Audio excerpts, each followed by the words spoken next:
Como o uso excessivo das redes sociais e da internet tem afetado o desenvolvimento cognitivo das pessoas? Tá. Eu vejo que o uso de internet, ou dos aparelhos de mídia, ou dos dispositivos e redes, eles têm um efeito variado, né? Então é claro que, se a gente for analisar, talvez a gente devesse, né, contextualizar dos estudiosos, sejam das plataformas, das redes, diferentes interações ou relações que diferentes públicos podem ter com a tecnologia ou com esses dispositivos. Então, de repente, de quem nós estamos falando, né? Você está falando dos jovens ou das crianças, de um tipo de uso que ele seja, por exemplo, monitorado ou não, entende?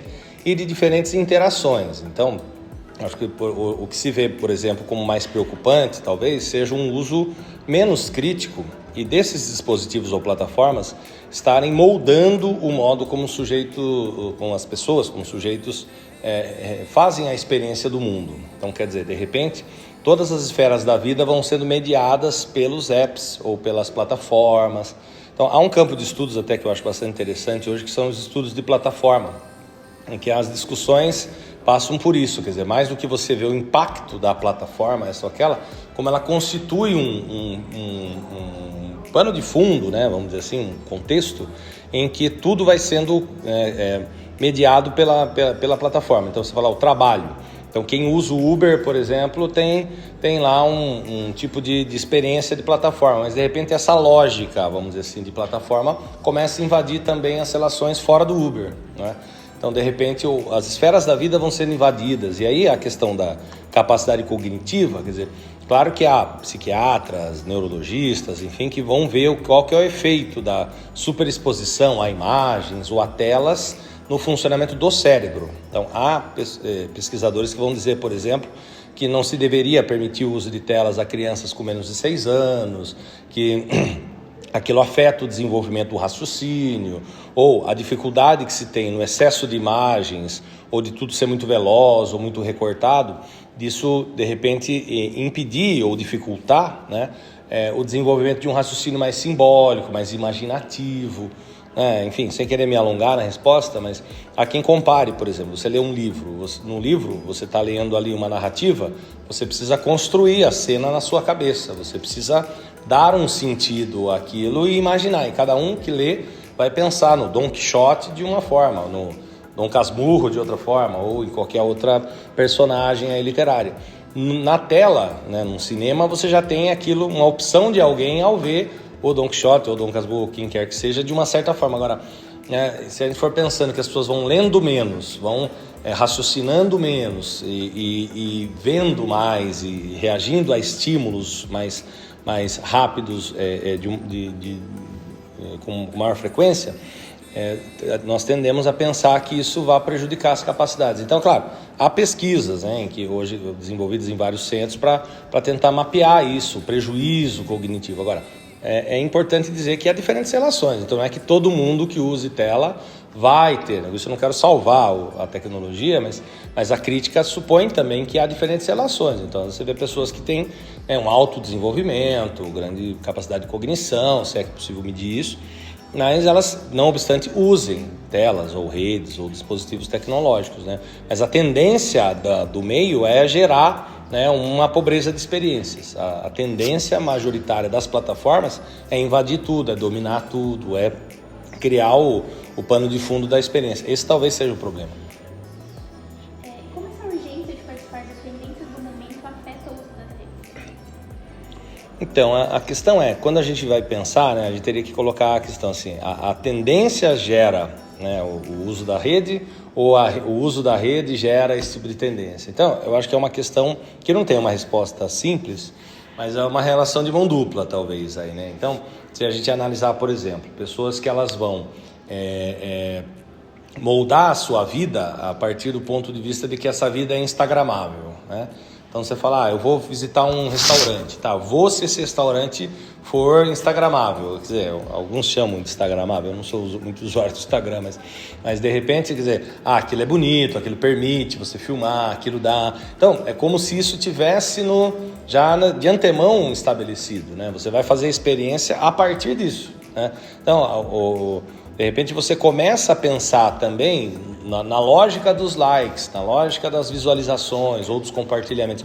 Mesmo quando a própria Meta, né, diz que o Instagram está diferente, que reprogramou para não ser só a curtida, mas para pensar no efeito, uma coisa, entre aspas, mais qualitativa, o que se vê ainda assim é a manutenção do algoritmo tendendo a gerar um uso continuado. Então, parece que assim, né, essa coisa de urgência, ela era prévia, ou as redes, ou os apps, ou as plataformas, que é o nome que eu prefiro usar, porque ao falar de plataforma, a gente está falando do quê?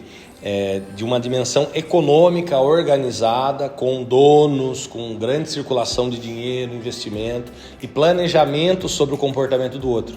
Quando a gente fala da rede, parece que o termo rede enfatiza a interação, né? Então é como se falasse, a liberdade do usuário na rede, porque é uma rede, tem vários polos. Não que as pessoas não interajam, mas é uma interação dentro de uma plataforma. A mediação, quem faz é o algoritmo, é a plataforma, é o dispositivo. Então, eu tendo a pensar numa linha crítica que esse senso de urgência ou a lida do tempo, ela vai sendo modificada por esses dispositivos. Então, a meu ver, eu acho que a pergunta seria invertida, assim, né? Então, eu acho que, quer dizer, ainda que você tenha colocado de forma correta, quer dizer, como que o uso das redes, né, o senso de urgência mexe com o uso das redes. Então, talvez as redes ou as plataformas estabeleçam o senso de urgência. Eu pensaria um pouco por aí. E quais são os impactos psicológicos do cancelamento e influenciadores? Tá. Há quem, ao estudar isso, né, chame de cultura do cancelamento, né? Então, eu acho que antes de existir o cancelamento, talvez exista, isso eu não estou dizendo se está certo ou está errado, mas existe a superexposição, né? Então, até essa coisa, por vezes, quando a gente pensa num influencer, né? Então, alguém que influencia a vida de alguém, influencia como? Então, talvez o nome melhor seja comunicador digital. Eu acho que, a meu ver, seria mais... Ele quer influenciar, se ele influencia mesmo ou não, eu não sei, talvez influencie, mas é um comunicador. Agora, o que é essa ideia de uma superexposição, né? Que tipo de fenômeno em geral está no jogo? Quer dizer, quando você tem alguém falando sobre certas coisas, que são assuntos, utilizando de ferramentas para impulsionar, né? Então, não sei, se você de repente for pensar em montar uma página, eu falo porque eu sou psicólogo. Quando me formei em psicologia, alguém falou, por que você não monta uma página, Instagram, profissional e tal? E eu, né, contratei o serviço de publicitário para fazer isso. E aí uma das coisas, não, você tem que fazer vídeo, faz vídeo curto. E aí o vídeo rapidinho, um assunto só, alguma coisa bem que mexa, né? Psicologia, como é que a psicologia vai resolver a ansiedade de alguém? Eu falei, então, a psicologia pode fazer um trabalho, mas esse trabalho não é instagramável. Entende? É um trabalho de uma lida do tempo diferente, do sujeito entender a si próprio, de poder lidar e dar conta da complexidade da vida emocional. Não é algo que eu possa dar meia dúzia de dicas. E aí ele fala, mas daí o vídeo não fica interessante. Então, eu acho que a grande coisa é a tendência que você tem de repente, começar a moldar o trabalho a partir da lógica da rede ou da plataforma, né? Então, com isso, a gente vai estabelecendo assim, né, um ritmo da coisa e um esvaziamento da experiência. Acho que esse é o aspecto principal que você vai tendo, né? Então parece que, se a gente analisar, as pessoas se habituam a expor a vida o tempo todo. Então, sem desmerecer, né, colegas que, de repente, optem por fazer isso. Mas, sei lá, eu estou chegando aqui para dar aula, ponho uma foto, dia de trabalho começando. Aí eu saio para o intervalo, ponho foto. Quer dizer, estou aqui com vocês, uma fotinha aqui, colaborando numa pesquisa, TCC, ou trabalho de disciplina. E aí exponho vocês, quer dizer, é como se o preço da minha fala fosse vocês me darem uma foto para as pessoas que me seguem, porque você precisa manter essa audiência ali, né, precisa de muita coisa. Então, o que você vê quando você fala de redes assim? Você tem que manter todo dia. Então, se você pensar mesmo em comunicadores aí que se pretendem, né, numa área mais acadêmica ou com assuntos mais profissionais, mas você tem uma periodicidade que tem que ser alta. Então, professores, aí o cara cria um Instagram, todo dia tem que publicar pelo menos alguma coisa, e há uma forma daquilo acontecer. Então, quando a gente vai vendo por esse lado, você naturaliza a superexposição, né? Então, também essa coisa, né, como se o sujeito fosse falar coisas que todo mundo fosse achar legal, fosse achar bacana. E aí a gente vai pensar, né, não que o cancelamento em si ele seja bom, né? Evidente. A pergunta de vocês já coloca, o cancelamento de repente causa impactos, ele adoece a pessoa. Agora, também não é adoecedora a superexposição. Então, quer dizer, eu não vou receber um xingamento de 200 mil haters, né? Eu, André, não vou. Por quê? Porque eu não sou conhecido por 200 mil pessoas. Entende? Então, quem disse que a busca dessa superexposição, ela vai gerar também um efeito em larga escala. Então, eu não estou falando que está certo que as pessoas cancelem, mas a internet é um meio estabelecido, controlado, que vai premiar aquilo que dê visualização, aquilo que permita monetizar. Então, por vezes, nessas disputas ou no cancelamento de alguém, um vídeo viraliza, de repente o YouTube paga, ou a Meta paga, mesmo que o cara tenha um discurso de ódio, aquilo está sendo pago, porque muita gente assistiu.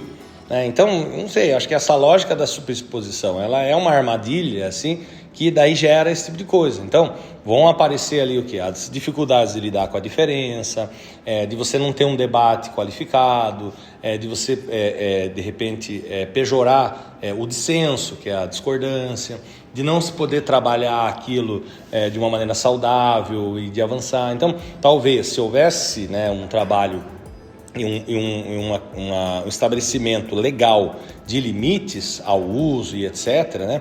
Isso implicasse as plataformas, porque são elas que determinam, em geral, as leis que vão regular elas próprias, o que é um baita de um absurdo, mas isso é o capitalismo, né? Então, que alguns têm chamado até de capitalismo de plataforma.